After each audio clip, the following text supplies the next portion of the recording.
Escuchamos tu historia. Contanos. En Citas de Radio, todos tienen la palabra. Por eso están aquí. Acomódense, porque es el momento de Historias Mínimas en Citas de Radio.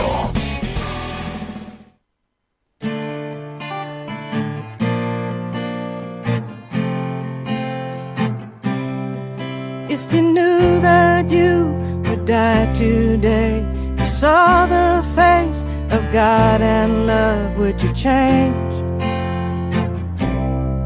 Would you change? If you knew that love can't break your heart, when you're down so low you cannot fall, would you change?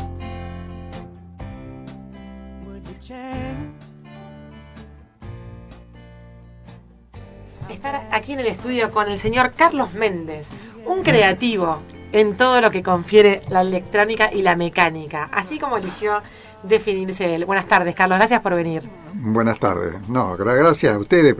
Esto es una invitación que siempre me gustó cuando alguien se interesa por lo que la gente hace, o que quiere hacer, o proyecta, o logró cosas ya que están sirviendo en distintos aspectos en nuestra sociedad y también a otras sociedades.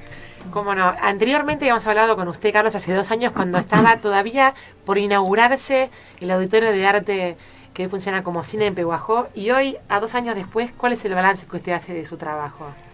Bueno, cada vez que pienso en lo que hice y en lo que costó llegar a que un día, una noche, el sábado hizo 2 años ya, me bajé del escenario y le toqué el hombro a una persona que estaba en la primera fila, porque le digo, creo que esto no es el sueño terminó, creo que esto es realidad. Qué bárbaro. Y bueno, después me dijeron que alguien balbuceó secándose alguna lágrima. Y claro, estas cosas dan emociones porque uno lo hace, como se dice vulgarmente, con el lomo, a pulmón. Como hay palabras que son muy comunes, yo no diría vulgares, sino son muy capechanas, pero dicen mucho sentimiento, mucha verdad. Cuando se dice lo hice con el lomo, no es así netamente, pero es un buen significado de lo que costó hacerlo. Y tengo que decir que no estuve solo. Tengo que decir que se acercaron amigos, y uno de ellos, en un momento muy difícil, y ya de presentárseme un balance en lo que me había metido. Nunca fui capitalista, nunca fui de empresa, no. Yo fui una persona que trabajó al servicio de lo que se rompía en un coche, en un aparato, en un sistema mecánico, y como mi padre, llamado en aquellos tiempos el hombre orquesta en el pueblo, que arreglaba desde la radio hasta el reloj, hasta la cocina a querosén, arreglaba todos los instrumentos del automóvil, limpiaparabrisas, velocímetros, carburadores, bobinaba motores. A los 12 años aprendí a bobinar. Bueno, cuénteme, eso justamente, ahí nos íbamos a remitir a su infancia. ¿Usted qué recuerda de su infancia, de este padre como hombre orquesta? Lo primero, lo más que puedo llevar a la memoria, pese a que a esta edad uno se distrae o tiene ciertos olvidos naturales de la edad, pero le agradezco a Dios de recordarme muchas cosas de pibe que me hacen bien. Me hacen bien y me hacen bien ciertos detalles que no tienen nada que ver con la edad, pero tienen que ver con el pibe. El otro día me mandan para una fecha que yo en ese momento no sabía, leo el celular y me dice, ¡feliz día! Y yo en la primera palabra dije, ¡feliz día! ¿Hoy qué será? Feliz día porque todos nosotros llevamos siempre un niño en un rincón del alma. Y yo digo, entonces, ¿qué es el Día del Niño? Sí, era el Día del Niño. Y me dijeron, feliz día.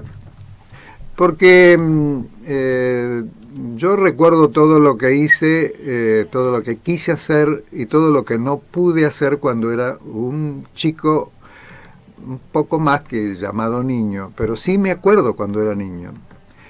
Me acuerdo el primer regalo que tuve fue un Jeep verdecito, como los Jeep tradicionales del ejército. Y creo que el segundo regalo fue hecho por un amigo de mi padre, que fue un revólver aquellos que se llamaban Col, y sí, tenían una cebita, un rollito, cebitas, una cebita que iba saliendo un rollito para arriba y explotaba. Todo de antimonio cromado, todo. Un amigo pintor que tenía mi papá me lo... Porque yo nunca pedía regalos, yo nunca... No tenía en cuenta los Reyes Magos. Claro. No era como otros chicos que si no le traen algo patean o lloran o no le trajeron lo que él pidió. Porque estaba entretenido con otras cosas. Yo me acuerdo que jugaba con la llave francesa, que después, claro, al tiempo, me di cuenta cómo se llamaba y para qué era. Bueno, no hay nada mejor que aprender jugando, ¿no? Me interesaba moverle el gusanito que tiene, claro, la llave francesa y ver cómo eso se movía y por qué se mueve. Yo doy vuelta y se va para allá y para acá y bueno... todo el mecanismo me atrajo, todo mecanismo me fascinó de pibe. Tal es así que cuando empecé a cumplir años y como todo chico juega con el piolín y remolcando un cochecito, cosa que hoy casi no se ve, pero en aquellos tiempos se jugaba con cosas más caseras. La famosa llanta con una horqueta de alambre, clavar el patio de tierra de la casa, que antes tenían los patios grandes, clavar una varita en un lugar y tirar argollas, sí, o aros, a ver quién ensartaba, o jugar al sapo, en fin. Agarrar una llanta de bicicleta vacía y tirarla hacia adelante, pero dando vuelta al revés, para que cuando apoye allá en el suelo vuelva uno y uno la agarre sin moverse de donde la tiró. Hacíamos como un partido, como sí, un campeonato con eso. Y volviendo a los carritos, a los cochecitos, camioncitos, yo lo hacía con los elásticos. No lo hacía con una madera y dos clavos y las ruedas, no me gustaba así. Yo miraba los coches cuando llegaban a casa y muchas veces me tiraba abajo del paragolpe y miraba lo que no se veía en la calle, en los coches, yo lo quería ver adentro del taller. Las motos, los coches, bueno, y me di cuenta que el coche era blandito porque tenían o espirales o una llamada muelle, una hoja de elástico, y de esa manera, bueno, si yo hago un carrito lo voy a hacer así también. Y yo me acuerdo que los modelos viejos de autos llevaban elástico tipo sulky, una hoja larga que flexionaba y le daba al vehículo una cierta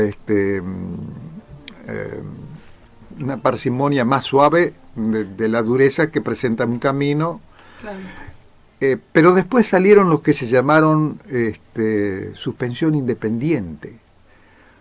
O sea que antes el mismo elástico sostenía las dos ruedas de adelante y otros dos elásticos sostenían la rueda de atrás. Y en los modelos viejos venía atravesado. Pero por el año 46 yo cumplía 8 años. Ya empezaron a venir los los coches con la famosa suspensión independiente con espirales. Sí. Cosa que permitía que cuando una rueda tenía que llevarse por delante un lomo, la otra ni se movía. En cambio, con el elástico, la otra algo se movía, claro, con el mismo elástico, con el mismo eje. Entonces, suspensión independiente, cada rueda delantera tenía un eje aparte. Bueno, no, yo el próximo cochecito que haga lo voy a hacer con suspensión independiente. Claro, y sus amigos querían jugar con sus cochecitos, seguro. Sus amigos seguramente querían jugar con sus cochecitos, con los que usted hacía. Claro, cada cual en labores en la escuela llevábamos trabajo. Claro. Mucho se usó llevar cochecitos hechos, tipo copiado de los modelos que había en la época. Y bueno, yo llevaba los míos y los miraban. Claro, y sí. Y entonces me acuerdo que nuestro querido párroco, el desaparecido padre Keegan, hacía carreras a la vuelta a la manzana y buscaba un terreno donde se podía correr. No tenía que volcar el auto. Claro, queda descalificado. Claro, había ciertas condiciones para tener méritos de ganar, no se podía volverse, enderezar el coche y volver a salir. No, entonces uno, si corría mucho, el coche tenía el peligro de darse vuelta. Había que hacerlo con la más estabilidad que se podía. Yo un poco que, no me acuerdo si yo intervení mucho en eso, pero porque me gustaba mucho el taller y para mí era hacer otra cosa. Claro. Y otra cosa distinta. Y bueno, empezó, una vez le trajeron a papá a una radio y la tenían dando ahí. Y se estilizaba escuchar onda corta, 31 metros, 49 metros, una longitud de onda. Allí escuchábamos estaciones de España, de Francia, y hablaban en idiomas que uno...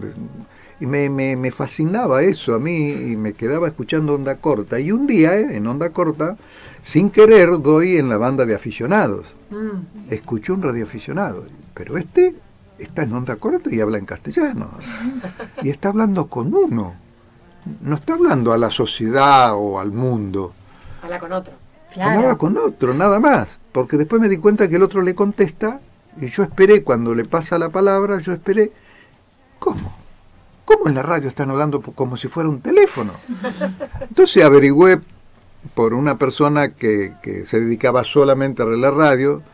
Papá me decía, no, esa es una banda que hay para los radioaficionados. Entonces yo quise aprender y a los 12 años fui radioaficionado. Me armé el receptor, mi tío era radiotécnico en Buenos Aires, hermano menor de mi papá. Me mandó materiales, armé el radio y me acuerdo que me levanté una noche porque las condiciones de radioaficionado se dan en ciertas horas, cambian la propagación a distancias menores, distancias mayores. Y había terminado de armar uno y me acuerdo que Héctor Mario Ombroni, muy inteligente, un poco más avanzado en el estudio de radio, no como yo, que avanzaba en la parte de motor explosión, en la parte de motor eléctrico, avanzaba en la máquina a cuerda de una vitrola. ¿Por qué darle manija, 10 manijazos, después andaba mucho más de 10 vueltas? No sé, era por la relación de engranajes y qué sé yo. Bueno, la cuestión es que me interesaba ver todo y a todo le metía mano. Cuando mi papá me llevaba a la casa de un amigo, ya sea mecánico o de alguna profesión parecida, a llevarle algún trabajo, yo enseguida buscaba los patios. Le pedía permiso para andar en el patio paseando y mirar. Dice, no toques nada, me decía papá. porque ya sabía que yo donde veía un pedazo de algo mecanismo, claro, hurguetear, me lo llevaba o lo pedía. Sí, para y bueno, y en estudiarlo. los patios había los rezagos de electrodomésticos, de cosas, de motores. No, me quería llevar todo, Entonces por ahí pedía y me daban. Pero ¿y qué vas a hacer con eso? Y qué sé yo, me gusta, ya algo voy a hacer. Bueno, mi papá no me prohibía, me decía que nunca tocara nada sin pedirlo. Pero me dejaba llevar y me amontonaba.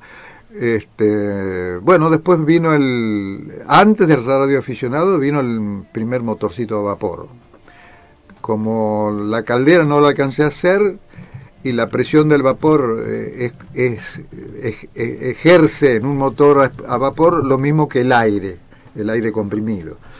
Entonces, como no tenía la caldera y mi papá no me dejaba andar mucho con el fuego para hacer hervir el agua y que juntara el vapor, me prestó un tacho que no sé si era de alguna máquina de queroseno, así que necesitaba el queroseno tener presión. Me dio un tacho que tenía una entrada y una salida de aire. Entonces yo agarraba el inflador del auto de papá, lo inflaba al tacho, una vez que el marcador marcaba lo que me parecía que iba a hacer andar, con ese aire hacía andar el motor, que era vapor, pero lo hacía andar con aire comprimido. Un motorcito chiquito que lo podía tener andando arriba de la mano, hecho de casero todo. La llamada válvula espejo, como los ferrocarriles. Hay varios sistemas de válvulas, pero una muy primitiva era válvula espejo. Una placa, un agujerito y una placa con el caño de aire. En un momento la placa se pone, el aire se cierra porque el tubito del aire va a un lugar ciego, cerrado. Y el mismo motor, en el momento oportuno que el pistón está arriba, lo hace ir al agujerito. Entonces el aire entra por el agujerito y empuja el pistón para abajo. Cuando el pistón por el volante va para arriba, el aire ya no le entra, la valvulita se corrió. Todo eso me fascinaba. ¿Cómo se la han ingeniado, digo yo, para darse cuenta de hacer esas cosas? Los grandes, los que están atrás mío y mucho más arriba en diseñar cosas. ¿Cómo se le ocurrió hacer la lámpara de filamento que nos alumbró durante años? Ahora hay otros sistemas, pero yo no podía creer. Mi papá me contaba, pero antes con una piedra de carburo que produce gas acetileno, había un mecherito y en las esquinas había una llamita que todas las tardecitas ahí hay que ir a ponerle una luz a carburo. Como los candiles a queroseno, como los candiles a aceite o a otras cosas que funcionaron. Claro. Y el día que a mí por otra parte, también, pese a que es simple el teléfono, me fascinaba el por qué uno está hablando con un tubo acá en la mano y por un alambre finito el otro lo está escuchando, pero claro. ¿Cuál es bueno, y ahí seguí. Y el fax. La otra cosa que me refascinó, yo iba a la escuela 20, era año 46, 47, con dos maestras tuve muy buenas, Teresita Penza y Chela González, que en cierta manera me decían: alumno Méndez, un poco menos taller y un poco más aplicación en las tablas. Porque yo no sabía las tablas. O sea, la del 5 sí, pero sin embargo, ¿la matemática era necesaria para todos estos inventos? Claro que era necesaria, pero yo el ejercicio no lo hacía con la tabla. Claro. Yo tenía en la última hoja, en la contratapa de la tapa del cuaderno, tenía 7 rayitas, 8 rayitas, 9 rayitas. Entonces cuando se me complicaba 9 por 7, bueno, 9 por 5, 45. 9 por 6, tanto, 9 por 7, tanto. Y los resultados, no, yo siempre lo estuve muy bien 10. Pero la tabla no la sabía. Tal es así que cuando un día me mandan, bueno, pero la va a tener que estudiar, así que menos taller y más escuela, más deberes, porque puede ser mejor alumno de lo que me decía en el boletín, y lo tengo en el boletín. Y bueno, no había caso. Yo iba a casa, empezaba a desarmar dínamos, motores, empezaba a desarmar cosas que papá había descartado como para venderlas a la chatarra, y yo quería aprovechar a hacer algo con eso. Bueno, y así llegué a quedarme en el aula por penitencia para cuando los chicos, sus compañeros, entran al aula nuevamente, yo le voy a pedir las tablas, me decía. Bueno, no las estudiaba. Vi el pizarrón todo negro para mí, me agarré una tiza entera larga. Cuando vinieron del recreo adentro, exclamaron todos, y la maestra me dijo: Méndez, ¿qué pasó con el pizarrón? Que yo lo dejé para hacer las tareas ahora. Y yo no hacía nada. Me dice, y se agarró el puntero y se venía con el puntero, ¿eh?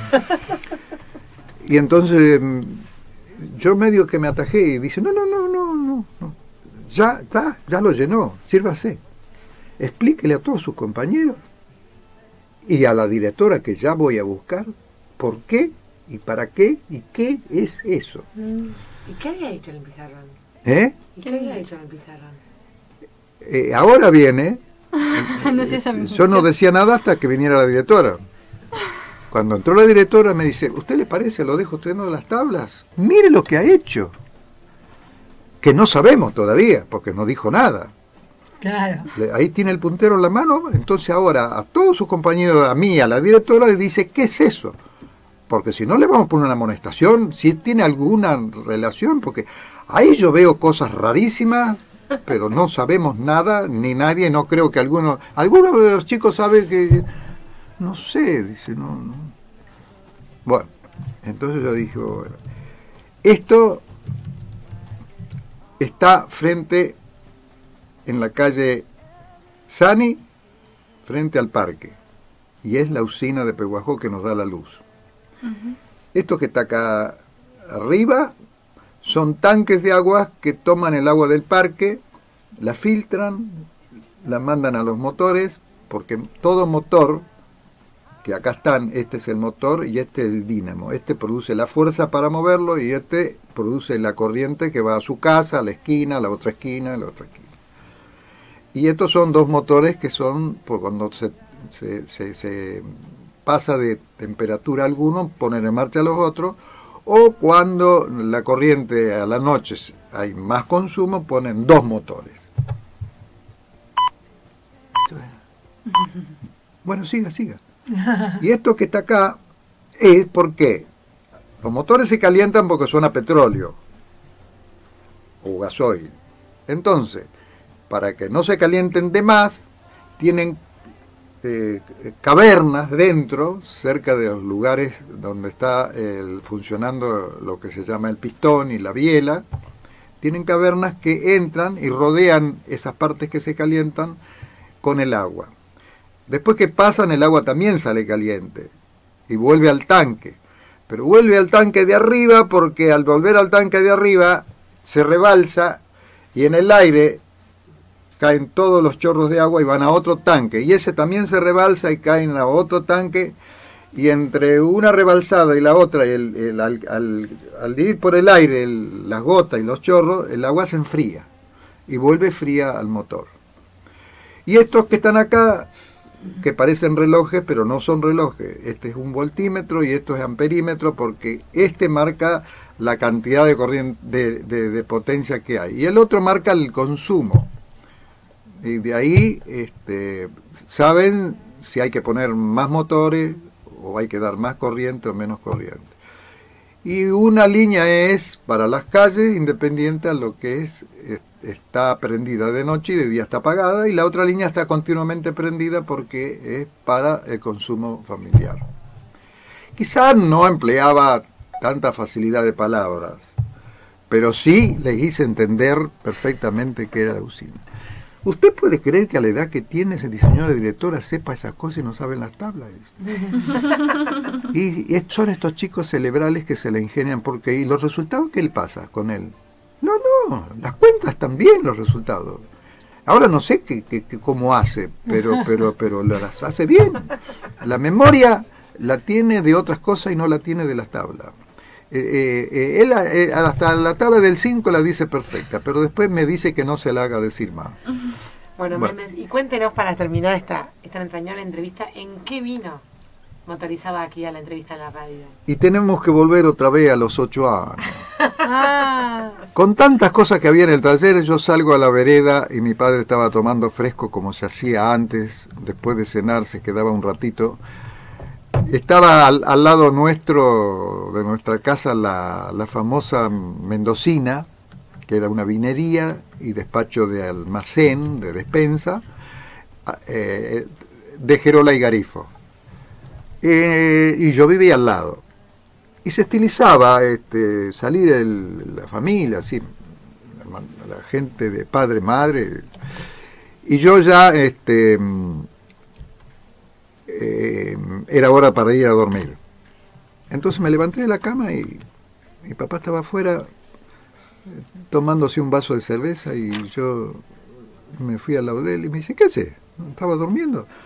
No, le venía a pedirle algo. Y tendría 12 años, ¿no? Y entonces le digo, quiero que me preste un burrito de arranque y una batería. ¿Un burro de arranque, una batería? ¿Qué vas a hacer? Quiero hacerme un autito para andar. Y entonces, sin pedalear. Me dice, pero un burro de arranque es para andar un tiempo muy cortito, 15 segundos, y consume una barbaridad. Y antes las baterías eran de 6 volts, no de 12 como ahora.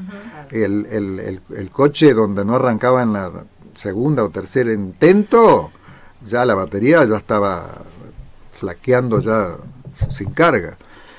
Y entonces me dice, con un burro arranque, si haces un auto te va a llevar hasta la esquina y lo vas a tener que traer de vuelta vos. Y yo, creyendo ser ya un portentado en sabiduría, le dije, no, pero me va a tener que prestar un dínamo también, un generador, porque yo en una de las ruedas voy a poner el motor para que me lleve a mí, y en la otra rueda voy a poner una polea y voy a hacer andar un generador para que la vaya cargando. Uy, Dios, lo que me dijo mi viejo, me aplaudió, me dijo, mi hijo ha descubierto el movimiento continuo, así que vamos a poder dar vuelta al globo terráqueo sin combustible y ningún gasto de nada. Y yo digo, ¿pero por qué? Mirá, ya que abriste la cesera, te voy a decir, la cesera le decía al cerebro. Sí. La abriste demasiado rápido.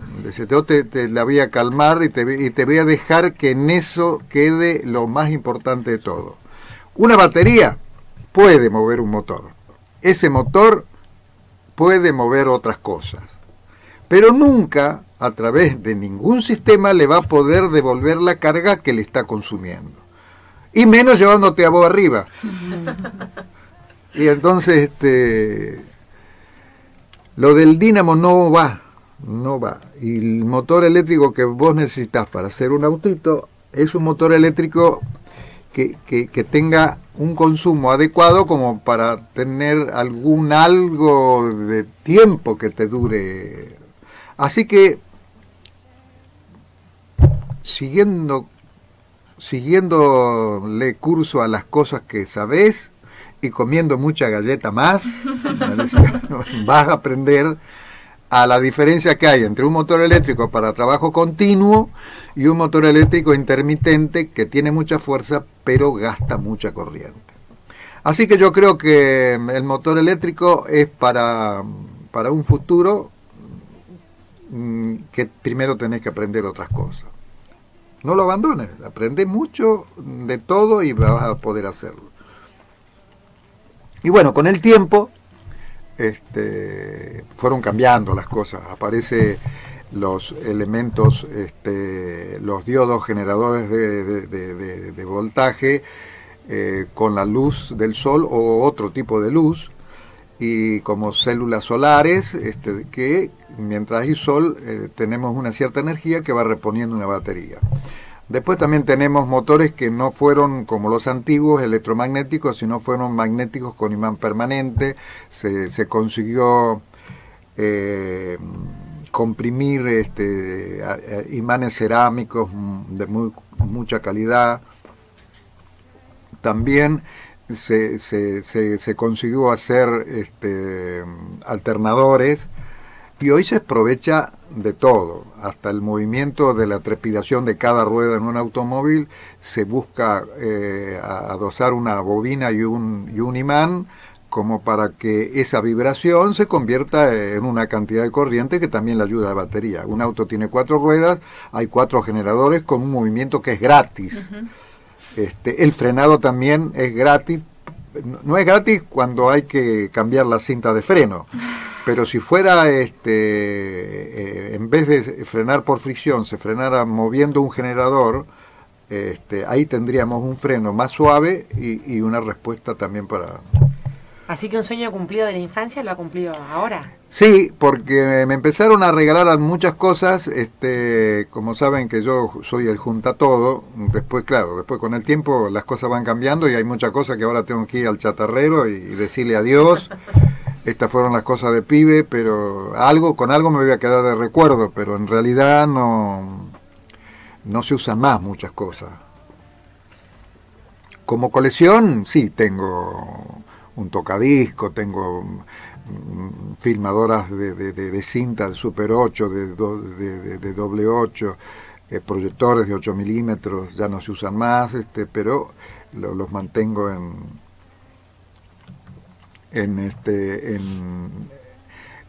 como cosas para que no se mueran, ¿no? Bueno, y después vino el cine. El cine, yo iba a la escuela en los últimos años, ya cuando cuarto, quinto, iba a la escuela y en el recreo le daba unos papelitos a los chicos, si me ayudaban con 10 centavos para comprar nafta. ¿Por qué nafta? Porque mi padre tenía un cargador de baterías para el campo que andaba a nafta, y me decía, si vos querés dar película, te comprás la nafta, porque si no le cobras entrada a los chicos, decirle que te ayuden para traer 1 litro de nafta, le pones, mientras esté ese litro de nafta con el motor cargando la batería, vos podés dar el cine. Pero si no, me vas a descargar las baterías que están en el campo esperando a la gente para escuchar radio, y para se utilizaban los reflectores para cazar la liebre, porque mucho tiempo se vivió, los campesinos ya no era un hobby, era un alimento, porque había muchísima liebre acá en esta zona. Y papá vendía las escopetas que he arreglado después, ya a los 15, 16 años, hacer gatillos, hacer percutores, tuercas de púa. Mi padre me enseñó a manejar la sierra, la lima, la piedra esmeril. Llegué a hacer agujas de gasificadores, primeramente a escondidas, porque me decía que todavía no era tiempo de hacerla. En vez de comprar la aguja que venía para la punta del gasificador, era un tubo largo así, que se usaba en las cocinas Volcán y Aurora, querosén. Y llevaba un pico, y ese pico, apretando un vástago y aflojándolo, destapaba el pico donde salía la porción de querosén justa, convertida en gas, gasificador. Y resulta que papá no compraba aguja, agarraba un alambre de acero, le hacía rosquita con una taraja, lo ponía ahí, y con la varilla del gasificador sobre la piedra esmeril, un alambre que tenía 1,5 milímetros o casi 2, lo convertía en un pelo de cepillo de acero, a mano. Y yo lo veía y digo, ¿cómo puede hacer eso? Bueno, y empecé, a escondidas empecé a hacerlo. Les iba a dormir la siesta y yo practicaba. Y un día se me quemaban un montón de veces, se me ponían rojos los alambrecitos, y bueno, un día logré hacer una y se levantó de la siesta, y yo lo había dejado ahí, me puse en la punta del taller y miraba a ver qué decía. La agarró, la miró, la puso así a la luz y la dio vuelta y me dice, ¿qué anduviste haciendo? No, No, estuve practicando un poco. Bueno, seguí practicando, dice, si seguís practicando la vas a poder hacer. Y yo digo, no salió, no me había salido bien, claro. Bueno, Carlos, la verdad que nos quedaríamos hablando toda la tarde con usted porque está lleno de historias y siguen saliendo los cuentos y las anécdotas. Muchísimas gracias por acercarse y nos comprometemos a volver a hacerle otra historia mínima porque queremos seguirlo escuchando. Claro, hay mucho más por saber. No, sí, hay muchísimo más. Está lo que me contaba mi padre cuando yo no había nacido. Él fue, a los 5 años le ayudó a mi abuela, a su madre, a recolectar ropa para lavar, eran tiempos difíciles. Acá papá vino, el abuelo lo trajo recién nacido en América, en el año 5, en el 7, 8 vinieron acá, a Peguajó, ahí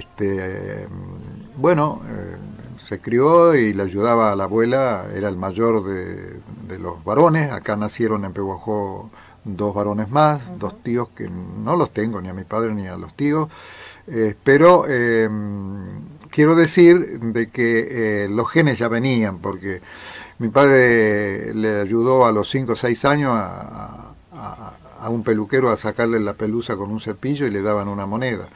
Esa moneda la ahorraba y él quería comprar herramientas ya. Claro, sí, ya venían los genes. Y le ayudaba a la abuela a traer ropa, a lavar, y quedó bastante jorobado de la columna mi padre. Era muy chico y había que hacerlo, había que comer, había que llevar plata a la casa. El abuelo era carpintero y la abuela lavaba para afuera. Y de ahí nace una historia que mi padre me cuenta después que yo nací y bueno, y se repitieron cosas que él hizo y las hice yo y él le dijo a terceros, gente que tuvo que ver con algunas acciones mías que empezaron a los 15 años ya fuera de Peguajó, eso lo vamos a hablar en otra. Yo tenía 15 años, ya hice entre comillas empresario de cine fuera de Peguajó. Bueno, y tuvo que ir mi padre y de ahí hay una historia nueva que sigue continuando esta que hemos hablado, ¿no? La contaremos en otra historia mínima. Carlos, muchísimas gracias por acercarse. No, gracias a ustedes. La verdad que me voy contento porque me gusta hablar de contarles para que se enteren de lo que se puede hacer y qué lindo que es cuando se logra, ¿no? Vienen otras cosas mucho más superiores para mí que me hicieron cambiar la vida y hubiera querido que estuviera mi padre. Seguramente lo estará observando, Carlos. Yo creo que sí. Muchas gracias.